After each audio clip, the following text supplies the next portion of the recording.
Si susseguono a Nuoro le iniziative inserite nel programma delle celebrazioni delle Diane che intendono ricordare la scrittrice nuorese Grazia Deledda, premio Nobel per la letteratura nel 1926. Un ricco programma di eventi predisposto dalla Regione e dal Comune di Nuoro, cui hanno aderito associazioni e istituzioni.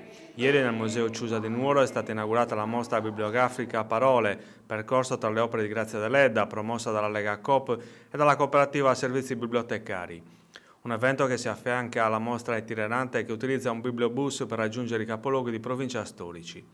All'inaugurazione sono intervenuti il vice sindaco Sebastian Cocco, il presidente della Lega Coop Dottor Nissanna, il presidente della cooperativa per i servizi bibliotecari Bruno Marongiu e la docente Angela Guiso. Un'iniziativa inserita nell'ambito delle attività dell'Associazione del Distretto Culturale del Nuorese a Tenessarda.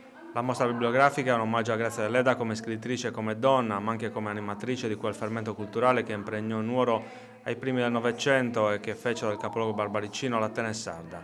Un'esposizione che vede la presenza delle prime edizioni di alcune opere di Grazia Deledda che la Lega Coop ha acquistato sul mercato, affiancate dalle riviste dell'epoca in cui spesso i romanzi della scrittrice nuorese venivano pubblicati. Ma anche il ricco carteggio che Grazia Deledda intrattenne con gli intellettuali della sua epoca e che testimoniano, se mai ce ne fosse bisogno, la grandezza di questa donna al di là del prestigioso riconoscimento attribuitole dall'Accademia Reale di Svezia.